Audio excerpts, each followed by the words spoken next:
Welcome back dear children.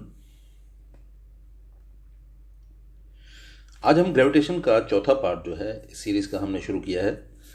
Gravitation, अभी तक आपने बहुत सारे नए कंसेप्ट समझे, बहुत सारी नई चीज़ें आपको इस चैप्टर में सीखने को मिली जो आप शायद पहली बार ही पढ़ रहे थे। पहली बार क्या पढ़ रहे थे आप इसमें देखेंगे कि ज़्यादातर चीज़ें जो हैं वो आपने फर्स्ट टाइम ही स्टडी की हैं। ग्रेविटेशन पूरे का पूरा टॉपिक जो है वो ऑलमोस्ट आपके लिए नया था।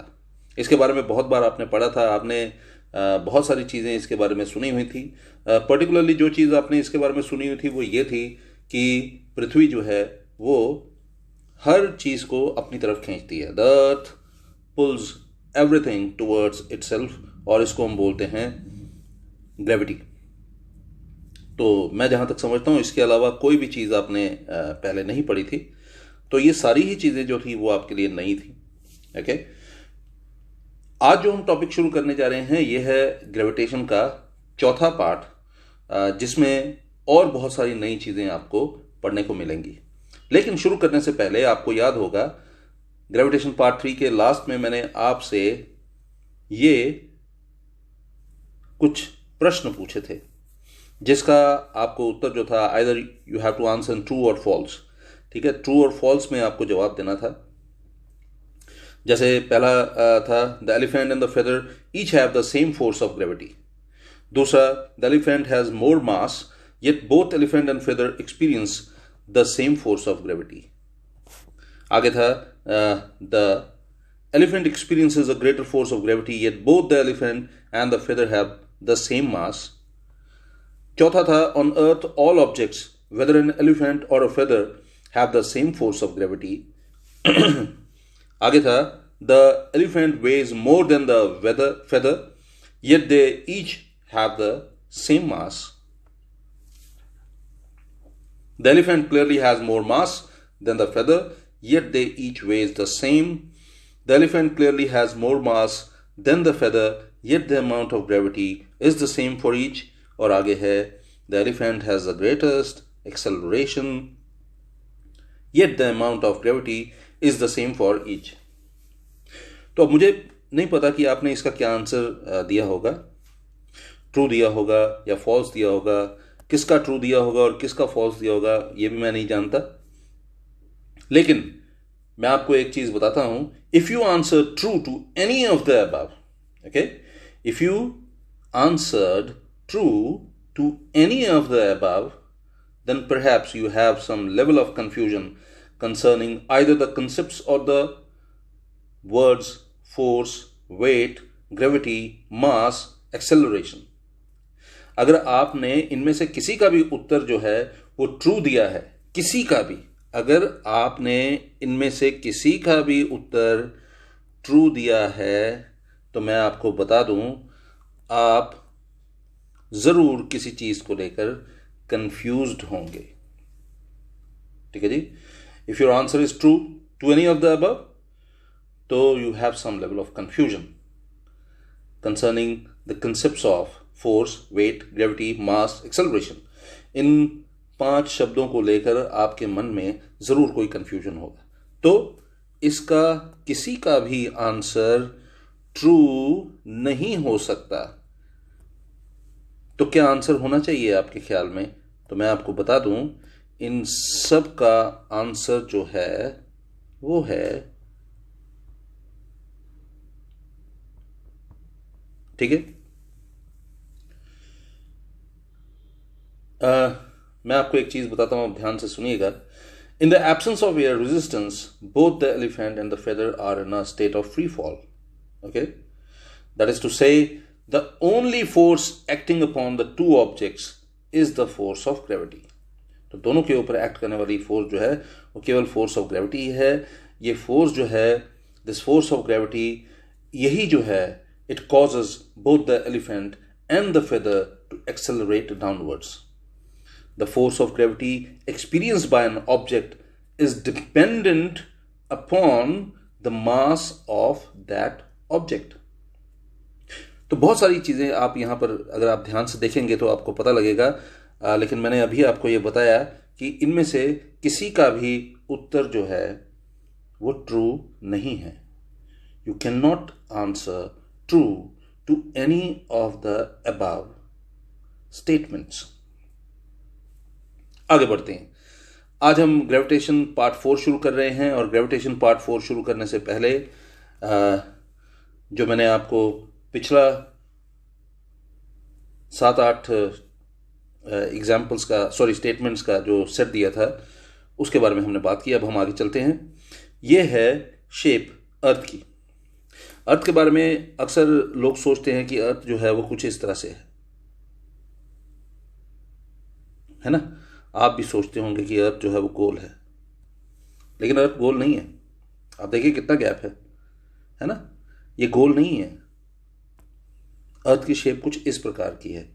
एक्चुअली अर्थ की शेप कुछ इस प्रकार की है। कहीं पर अर्थ जो है वो वहाँ पर पहाड़ हैं, कहीं पर वैलीज़ हैं, कहीं पर बहुत गहरी खाइयाँ हैं, कहीं पर बहुत ऊंचे ऊंचे पहाड़ हैं, कहीं पर समंदर है, कहीं पर अर्थ की सतह जो है समंदर से बहुत ऊपर है, और कहीं पर अर्थ की सतह जो है सरफेस जो है वो समंदर से यानी कि सी लेवल से, ओशन लेवल से बहुत नीचे है। तो शेप जो है वैसी नहीं है जैसी आप ग्लोब में देखते हैं। ठीक है, तो चलते हैं फैक्टर्स अफेक्टिंग स्मॉल जी। तो क्या कुछ फैक्टर्स हैं जो स्मॉल जी की वैल्यू को, यानी कि एक्सेलरेशन ड्यू टू ग्रेविटी की वैल्यू को इफेक्ट करते हैं? Are there any factors which affect small g? So मैं आपको एक चीज बताता हूं। देखिए, अभी मैंने आपको बताया कि अर्थ की शेप किस तरह की है। अर्थ की शेप कुछ इस तरह की है। तो ये यहां पर आप देखिए कुछ इस तरह से शो किया गया है। ये अर्थ की शेप शो की गई है।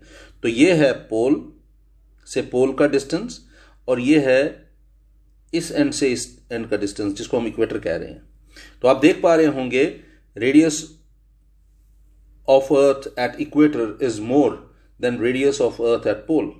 ठीक है जी, आप देख लीजिए ये वाला पोर्शन जो है जिसको हमने यहाँ पर नाम दिया है पोल टू पोल का डिस्टेंस जो है ना, ये है पोल से पोल का डिस्टेंस।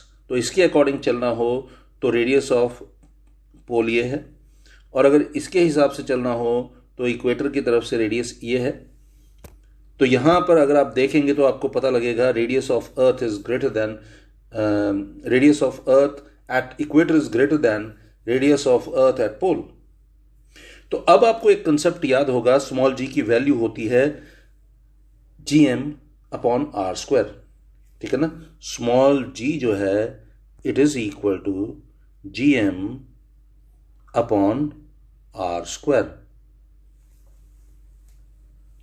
ठीक है जी, मैं फिर से आपको याद दिला दूं, स्मॉल जी जो है, small g it is equal to gm/r²।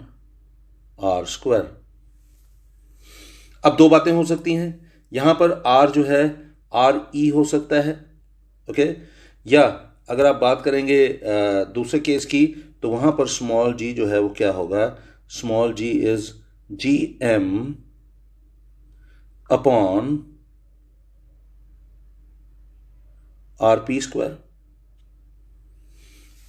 ठीक है जी। तो दो बातें हमने की, और वो क्या है, एक तो हमने बात की कि स्मॉल जी की वैल्यू gm/re² हो सकता है। दूसरी जो बात हमने की वो है स्मॉल जी की वैल्यू gm/rp² हो सकता है। यहां पर आपने अभी अभी कहा कि RE जो है it is greater than RP।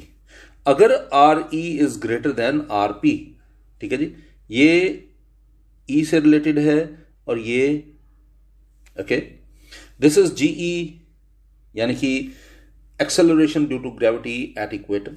This is GP यानी कि acceleration due to gravity at पोल।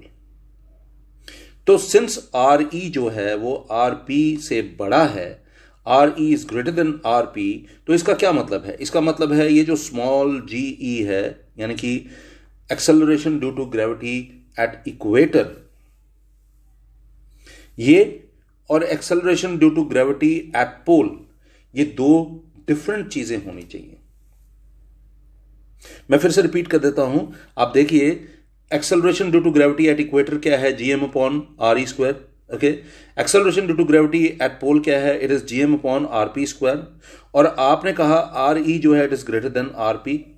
अगर re, यहां पर re है और यहां पर है rp, आप देख रहे हैं, अगर re ग्रेटर देन rp है तो आप समझ सकते हैं अगर डिनोमिनेटर ज्यादा हो तो ये वैल्यू कम होती है, यानी कि ge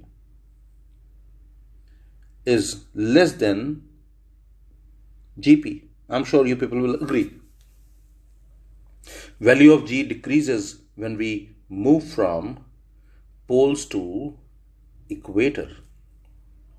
ठीक है जी, मैं फिर से आपको बता देता हूं, आप देख सकते हैं re की वैल्यू जो है, re की वैल्यू जो है it is greater than rp, यानी कि ये वैल्यू जो है, ये वैल्यू जो है ये ज्यादा है। तो डिनोमिनेटर अगर ज्यादा है तो उसका इंपैक्ट इस होल टर्म पर पड़ेगा, इस होल वैल्यू पर पड़ेगा। डिनोमिनेटर ज्यादा है तो इसका मतलब है जी की वैल्यू जो है कम होगी। यहां पर डिनोमिनेटर जो है वो कम है, इसका मतलब है जीपी की वैल्यू जो है वो ज्यादा होगी। तो आप कह सकते हैं कि GP is greater then GE. तो यहां पर देखिए, यहां पर लिखा भी है मैंने, और वो क्या है, now g depends inversely on square of radius of g at poles is greater than that value g at equator.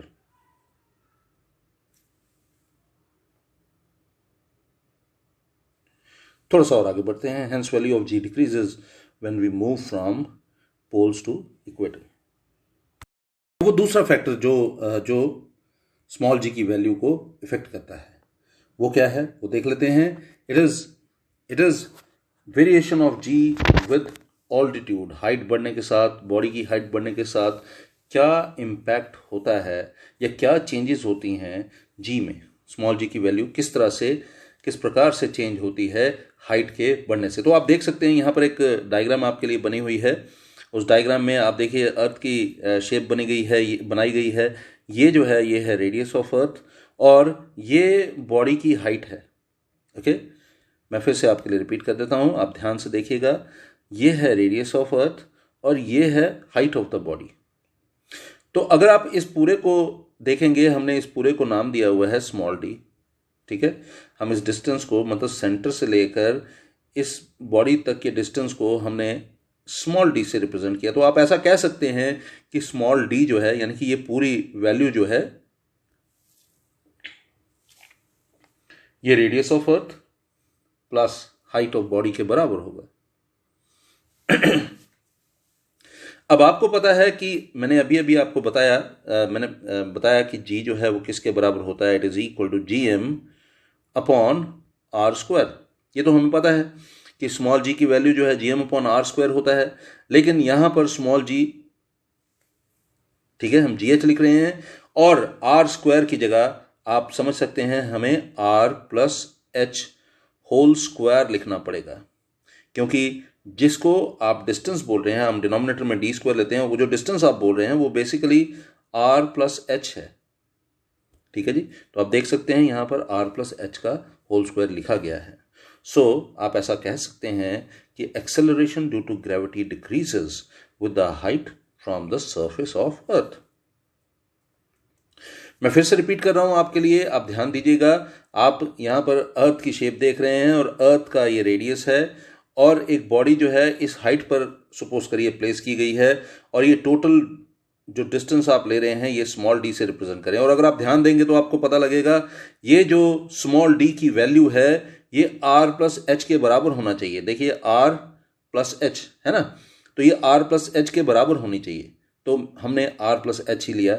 Small ji H, आपको पता है g जो है वो किसके बराबर है, it is equal to GM upon R square, और r की जगह आपको लेना है r प्लस एच स्क्वायर, जैसे यहां पर लिया गया है r प्लस एच का होल स्क्वायर। अब r से r प्लस एच की वैल्यू ज्यादा ही होगी डेफिनेटली। r से r प्लस एच की, मतलब रेडियस ऑफ अर्थ से रेडियस प्लस एच की वैल्यू जो है थोड़ी ज्यादा होने वाली है, depending upon the height of the body from the surface. तो हम कह सकते हैं acceleration due to gravity decreases with the height from the surface of अर्थ। थोड़ा सा और आगे बढ़ते हैं और बात करते हैं variation of g with depth. क्या डेप्थ का भी कोई इम्पैक्ट होगा?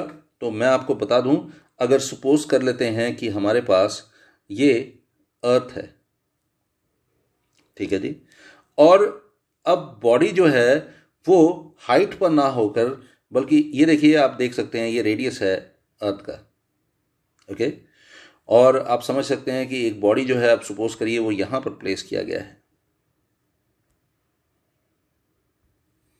ठीक है जी, ये रेडियस है अर्थ का और बॉडी जो है यहां पर प्लेस्ड है। तो बेसिकली आप ऊपर की तरफ बात नहीं करेंगे, ये अंदर की तरफ बॉडी है, ठीक है, एट अ डेप्थ डी हम बात करते हैं, ठीक है जी, ये डेप्थ जो है वो क्या है, ये डी है। Body experiences force of gravity only due to inner spherical portion of radius r minus d of earth, ठीक है जी। तो अब ये टोटल रेडियस, ये जो डी आप बोल रहे हैं, ये बेसिकली सिर्फ इतना ही पोर्शन है, ठीक है जी, इतना पोर्शन डी है, और बाकी पोर्शन क्या होगा, ये जो बाकी पोर्शन होगा इसको आप क्या कंसिडर करेंगे, मतलब ये यहां से लेकर यहां तक का पार्ट क्या होगा।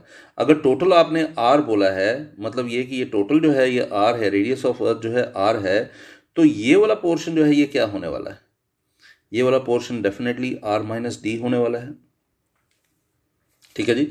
मैं फिर से आपके लिए रिपीट कर रहा हूं, आप थोड़ा सा ध्यान से सुनिएगा। ये आपके पास अर्थ है, ओके, ये है रेडियस ऑफ अर्थ, ठीक है जी।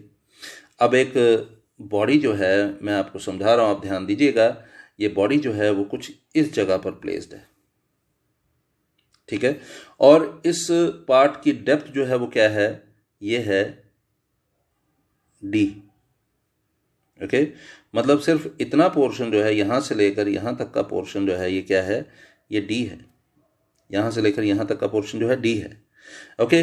तो पूरा पोर्शन तो क्या था, वो आर था, ओके। तो ये पार्ट जो है, मतलब यहां से लेकर यहां तक का पार्ट जो है ये क्या होना चाहिए, this is definitely R minus D, ये आर माइनस डी होगा, क्योंकि पूरा जो है वो आर है और ये वाला पोर्शन डी है, तो ये वाला पोर्शन जो है आर माइनस डी होगा, ठीक है जी। तो चलते हैं आगे। यहां पर जो एक्सेलरेशन ड्यू टू ग्रेविटी होगा, ड्यू टू डेप्थ, वो जब भी हमें देना होगा तो वो हम इस फॉर्मूले से देते हैं, g acceleration due to gravity at depth D is equal to g into 1 minus d upon r. एक चीज आपने यहां पर हमेशा याद रखनी है, अगर डी आर के बराबर हो जाएगा, अगर डेप्थ और रेडियस जो है वो बराबर हो जाएगा, इसका क्या मतलब है, इसका मतलब है बॉडी जो है eight the centre of earth होगी। अब देखिए, ये अर्थ है, ये उसका सेंटर है, और यही वो पार्ट है जहां पर स्मॉल डी आर के बराबर हो सकता है, ठीक है ना। तो इस पॉइंट पर क्या होने जा रहा है, डी जो है आर के बराबर होने जा रहा है, और यहां पर जो डी अपॉन आर है उसकी जगह आपको आर अपॉन आर लिखना पड़ेगा। जब आप आर अपॉन आर लेंगे वो 1 हो जाएगा। अब जरा नोटिस कीजिएगा, आर अपॉन आर मतलब ये पूरा जो पोर्शन है आर अपॉन आर हो गया और ये 1 हो गया, तो ये 1 माइनस 1 बन जाएगा। 1 माइनस 1 होता है 0। तो आप कह सकते हैं acceleration due to gravity at depth D is equal to 0। Okay, थोड़ा सा और आगे बढ़ते हैं। हम कह सकते हैं कि hence the weight of the body at the centre of the earth is 0। Okay, यहां पर जो बॉडी है उसका वेट जो है वो 0 हो जाएगा। वो क्यों 0 होगा वो आप समझ सकते हैं। आपको पता है एफ को हम एफ इज इक्वल टू हम एम जी लिखते हैं, और जी की वैल्यू तो आप कह रहे हैं यहाँ पर 0 हो गया।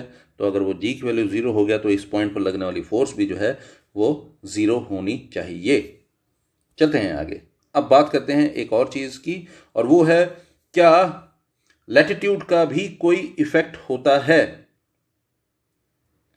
या क्या effect of rotation of earth about its own axis भी कोई कंसेप्ट हो सकता है। तो ये पार्ट मैं आपके लिए छोड़ रहा हूं, ये आप खुद पढ़ेंगे और इसको समझने की कोशिश करेंगे। ठीक है जी, ये मैंने यहाँ पर आपके लिए एक छोटा सा नोट जो है वो लिख कर रखा है। मैं आपको एक और चीज़ बता दूं, ये आपको किसी बुक में शायद नहीं मिलेगा,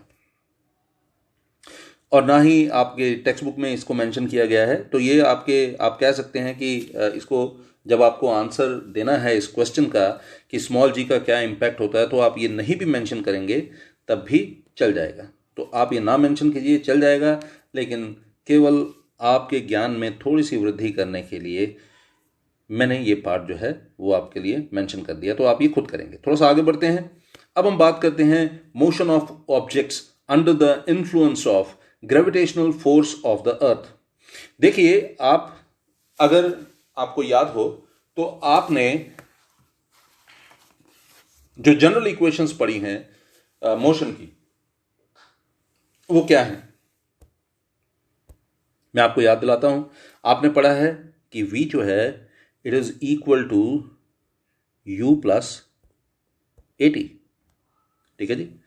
आपने दूसरी इक्वेशन पढ़ी है s is equal to ut plus half at square. आपने तीसरी इक्वेशन पढ़ी है v square minus u square is equal to 2as। ठीक है जी। 3 इक्वेशंस आपने पढ़ी हैं जो मैंने आपके लिए यहां पर आपको लिखकर समझाने की कोशिश की। पहली इक्वेशन है ये v is equal to u plus at। दूसरी इक्वेशन है ये s is equal to ut plus half at square. और तीसरी इक्वेशन है ये v square minus u square is equal to 2as। v square minus u square is equal to 2as। ठीक है जी। ये 3 इक्वेशंस जो हैं मोशन के आपने पढ़ लिए हुए हैं। ठीक है ji. So the 3 equations of motion derived earlier in the previous chapter 1 I think for bodies moving with uniform acceleration can be used to describe motion of freely falling bodies too. उनकी help से, in 3 equations की help से आप जो है freely falling bodies की भी motion के बारे में आप बात कर सकते हैं। बस आपको क्या करना है वो मैं आपको बताता हूं। जैसे आपने लिखा है v is equal to u plus at, तो यहां पर a की जगह आपको g लेना पड़ेगा। v is equal to u plus g t. Okay. ऐसे ही s is equal to u t plus half at square को s is equal to u t plus half g t square लेना पड़ेगा। और ऐसे ही v square minus u square is equal to 2as को you have to take it as 2gs। ठीक है जी। एक और चीज मैं आपको बताता हूं, और वो क्या है, एस भी जो है वो यहां पर रिप्लेस हो जाएगा। किससे? हाइट से, एच से। ठीक है जी। मैं फिर से बता दूं, आपने क्या किया, आपने जहां जहां पर ए का इस्तेमाल किया गया था वहां वहां आपने जी मेंशन किया, आप देख लीजिए। और दूसरी चीज क्या थी, जहां पर एस मेंशन किया था वहां आपने एच मेंशन कर दिया। तो 3 इक्वेशंस बन गए। और वो 3 इक्वेशंस क्या है? वो पहला है v is equal to u plus g t, दूसरा है h is equal to u t plus half g t square, तीसरा है v square is equal to u square plus 2gh। आगे बढ़ते हैं। ये आपकी जो आप एक पॉपुलर रेफरेंस बुक जो है यूज करते हैं उसमें से लिया गया शॉर्ट है। और क्या है मैं आपको बता देता हूं। When a body is allowed to fall freely from a height, its initial velocity is 0। जब एक फ्रीली फॉलिंग बॉडी की आप बात करते हैं, वो एक हाइट से नीचे की तरफ गिर रहा होता है, तो जो उसकी इनिशियल वेलोसिटी आप लेंगे इट इज ऑलवेज 0। ये हमेशा जो है वो क्या होगा, वो 0 ही होगा। ठीक है जी। आगे बढ़ते हैं। आगे हम बात करते हैं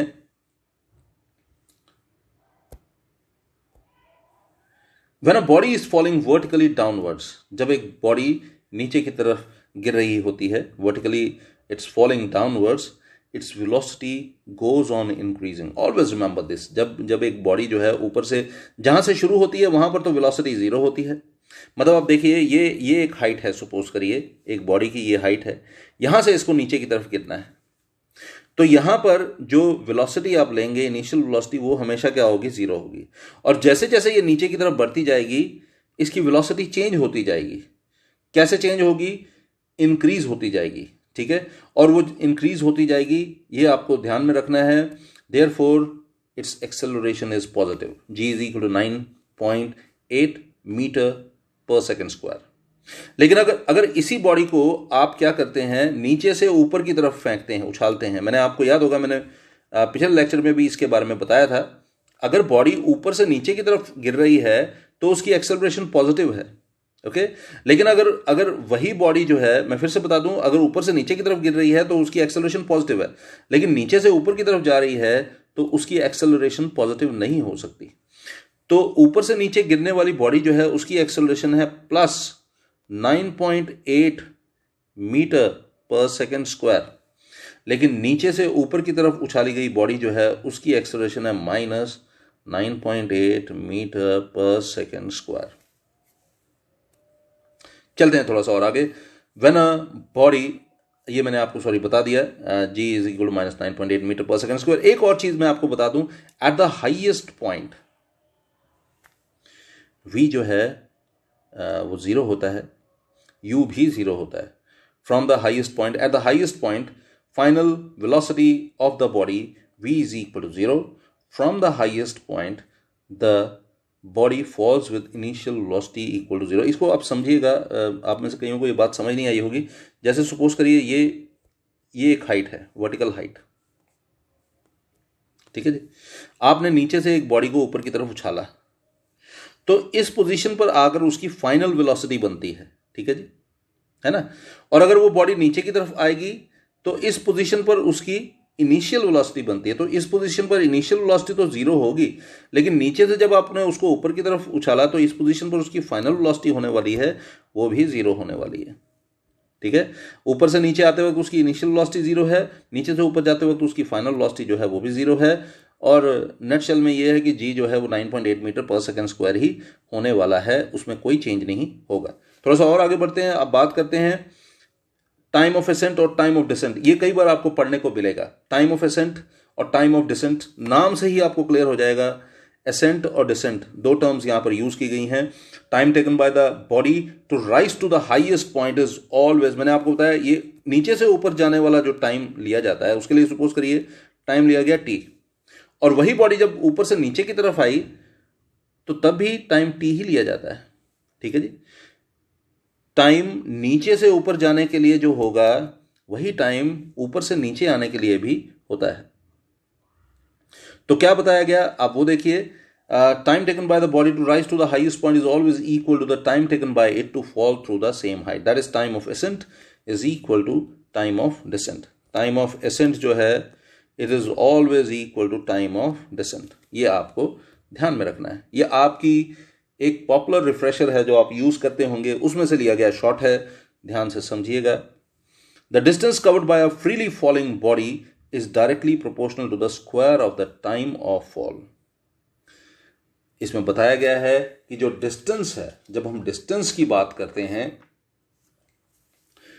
the distance covered by a freely falling body it is directly proportional to the square of time of fall। मतलब जो टाइम फॉल का होगा उसके स्क्वायर के वो डायरेक्टली प्रोपोर्शनल है, ठीक है जी।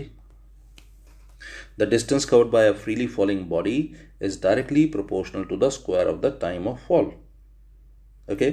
एक और चीज मैं आपको बता देता हूं, और वो क्या है, the velocity with which a body strikes the ground is always equal to the velocity with which it was projected upwards। जिस velocity के साथ वो नीचे आ रहा है वही velocity जो है वो थी जिसके कारण वो ऊपर की तरफ गया। It is on the assumption that there is no stray loss of energy। तो देखिए अभी अभी हमने क्या क्या पढ़ा, मैं आपको बता देता हूं, एक बार आपके लिए रिपीट कर देता हूं। ये मैंने आपको ट्रू और फॉल्स का आंसर दिया, जो आपको पिछला असाइनमेंट दिया था उसके बारे में मैंने आपको बताया। फिर ग्रेविटेशन पार्ट 4 हमने शुरू करते वक्त शेप डिस्कस की अर्थ की, और उस शेप का क्या असर होता है एक्सेलरेशन ड्यू टू ग्रेविटी पर, उसके बारे में मैंने बताया। फिर मैंने आपको बताया variation of g with altitude, ठीक है। फिर मैंने आपसे बात की variation of g with depth. फिर हमने बात की variation of g due to latitude, और मैंने कहा कि आप ये खुद पढ़िएगा। और फिर हमने motion of objects under the influence of gravitational force of the अर्थ, इसके बारे में बात की। और फिर मैंने आपकी एक पॉपुलर रेफरेंस बुक में से एक शॉट लिया था, वो शॉट जो है वो आपके साथ डिस्कस किया। एक और चीज़ मैं आपके बारे में बता दूं, आपके बारे में तो मैं कुछ नहीं बता पाऊंगा, लेकिन आपको ये बता पाऊंगा कि कुछ और चीज़ें आपको पढ़ने को मिलेंगी, आप उनका ज़रूर फ़ायदा उठाइएगा। वो क्या है? Variation of g with altitude जो है, उसके साथ ही आपको एक आपकी बुक में भी दिया होगा, टेक्स्ट बुक में भी, और जो भी रेफरेंस बुक आप यूज़ करते होंगे उसमें भी एक छोटा सा टेबल दिया होगा, variation of g with height. वहां पर बताया गया होगा कि अगर 200 किलोमीटर हाइट पर एक बॉडी है, height above the surface of earth is 200 kilometre, तो वहां पर वैल्यू ऑफ स्मॉल जी जो है वो 9.23 मीटर पर सेकेंड स्क्वायर है। If the height above the surface of earth is 1000 kilometre, then value of g at that point is 7.34 metre per second square. If the height of the body is at the from the surface of earth above the surface of earth is 5000 kilometer, then it is 3.08 meter per second square. And at 30,000 kilometer, at the height of 30,000 kilometer above the surface of earth, the value of small g, that is acceleration due to gravity, is 0.3 meter per second square. ये आपकी book जो भी आप use करते होंगे उसके साथ ही ये मेंशन भी किया गया है। यहां पर भी बता दूं, फैक्टर्स अफेक्टिंग स्मॉल जी मैंने आपको बताया था, तो उसमें मैं वैसे आपको बता चुका हूं कि वो क्या है। Polar radius of earth is minimum, आपको मैंने बताया। Equatorial radius of earth is maximum. तो मैंने आपको कहा कि acceleration due to gravity at poles is maximum, मतलब जीपी जो है वो मैक्सिमम है और जीई जो है वो क्या है? मिनिमम है। चलते हैं आगे। अब हम बात करते हैं difference between small g and capital G. सबसे पहला डिफरेंस आपको मैंने बताया, कैपिटल जी जो है वो यूनिवर्सल ग्रेविटेशनल कांस्टेंट है और इसकी वैल्यू जो है 6.67 इंटू 10⁻⁻11 न्यूटन मीटर स्क्वायर पर केजी स्क्वायर है, और ये थ्रू आउट यूनिवर्स कांस्टेंट रहता है। लेकिन यही सेम बात जो है हम स्मॉल जी के लिए नहीं कह सकते। Okay, small g acceleration due to gravity है, इसकी अप्रॉक्सीमेट वैल्यू जो है, एवरेज वैल्यू जो आप लेते हैं, it is 9.8 metre per second square. Approximate value जो लेते हैं हम 9.8 मीटर पर सेकेंड स्क्वायर लेते हैं। और value of g, it varies from one place to another on the earth. Okay, changes every place on a planet. For example, on the moon the value of g is 1/6 that on the earth surface. मतलब ये value जो है small जी की जो है वो ये place to place very करती है। मैंने यहाँ पर एग्जांपल दिया मून का और अर्थ का। मून पे जो स्मॉल जी की वैल्यू है 1/6 है। थोड़ा सा और आगे बढ़ते हैं। यहाँ पर acceleration due to gravity small g पहले लिख दिया गया है, तो उससे आप परेशान मत होइएगा। यहाँ पर जो पिछला जो था उसमें कैपिटल जी की वैल्यू हमने, कैपिटल जी के बारे में हमने पहले लिखा और स्मॉल जी बाद में, और यहाँ पर जो है स्मॉल जी पहले और कैपिटल जी बाद में। घबराइएगा नहीं। Acceleration produced on a freely falling body due to the gravitational force of earth is known as acceleration due to gravity. ये मैं ऑलरेडी आपको बता चुका हूँ। स्मॉल जी की वैल्यू जो है 9.8 मीटर पर सेकेंड स्क्वायर है, ये हमने पढ़ लिया है। Depends upon the distance between the masses, ये आपको मैंने बता दिया है। एसआई यूनिट मैंने आपको बता दिया है। इसका एसआई यूनिट है मीटर पर सेकेंड स्क्वायर, इसका एसआई यूनिट है न्यूटन मीटर स्क्वायर पर KG square. It is independent of the distance between the masses. Capital G की वैल्यू क्या होती है और इसको आप डिफाइन कैसे करते हैं, ये हमने पढ़ लिया। आई एम श्योर कि आज का लेक्चर आपको मज़ेदार लगा होगा। बड़ी मेहनत लगती है एक लेक्चर में, मैंने पहले भी आपको बताया। तो इसे शेयर, लाइक, सब्सक्राइब ज़रूर कीजिए। कोशिश कीजिए कि ये वीडियोस जो हैं ज़्यादातर लोगों तक पहुंच सके, ज़्यादा ज़रूरतमंद स्टूडेंट्स तक पहुंच सके। आप और मैं तो शहरों में रहते हैं, और बहुत सारे ऐसे लोग हैं, ऐसे बच्चे हैं जो शहरों से दूर रहते हैं, रिमोट एरियाज़ में रहते हैं। उनको कई बार एक्स्ट्रा एफर्ट्स करने पड़ते हैं नॉलेज एक्वायर करने के लिए, ट्यूशन्स के लिए या किसी और पर्पज़ के लिए। मुझे बहुत अच्छा लगेगा अगर मेरे ये एफर्ट्स जो हैं पर्टिकुलरली उन लोगों तक पहुंच पाए, और ऐसा तभी हो पाएगा जब आप प्रयास करेंगे। आपके प्रयास से ही ये सफलता जो है मिल सकती है। अपना ध्यान रखिएगा। Good day.